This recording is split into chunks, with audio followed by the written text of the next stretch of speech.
This is the second round of engagements between the fund and officials of Ghana in the country since the official request by the government for support.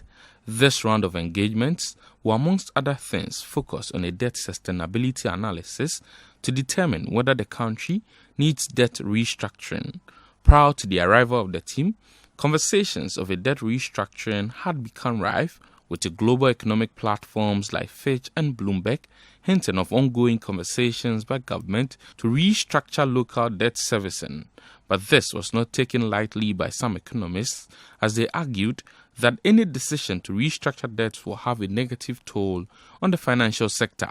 If you look at the positions of even financial institutions in that in government securities, I think it may not be advisable. Even though some kind of restructuring is a must, we have to tread cautiously.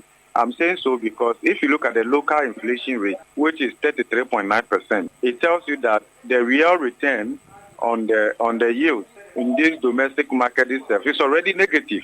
So if it's already negative, to what extent can you ask them to take a haircut when the real return is already negative? Though there had not been any official communication on the matter at the time by Ghanaian authorities, the IMF in a presser indicated that a decision on restructuring will be dependent on a debt sustainability analysis.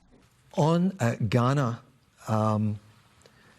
what I can say on, David, when a country requests financing from the IMF, we assess whether the country's policies are consistent with debt sustainability. It's one of our requirements. And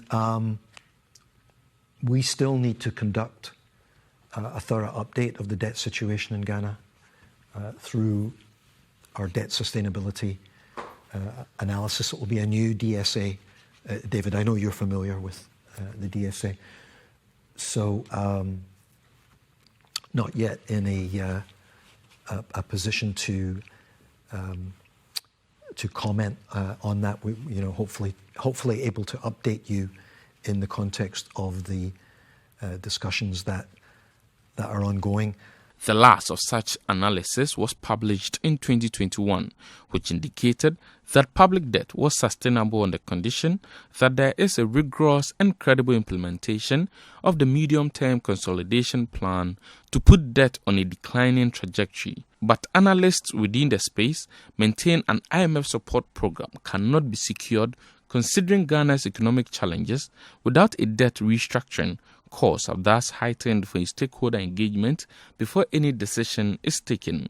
I would reiterate my call for a national stakeholder dialogue involving all key constituencies or key groups in the country to be led by the government of Ghana on the way forward. I don't believe in going to sit, somewhere and coming up with a package and later saying, this is what we discussed with the fund. The Finance Ministry has, however, assured of efforts to get the buy-in of all stakeholders on the decisions to be arrived at between the country and the fund.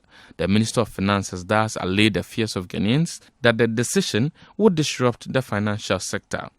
Aside conversations on the possible debt restructuring, the fund's conclusion on what is to blame for the current economic predicament has come under strong criticisms.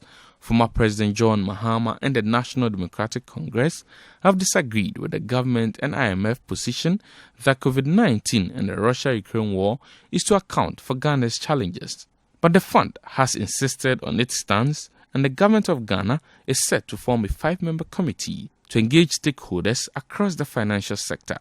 The Bank of Ghana is actively involved in the engagements between the government and the International Monetary Fund. As a result, the bank suspended its monetary policy meeting to make room for the engagements which are expected to be concluded by October 7 this year.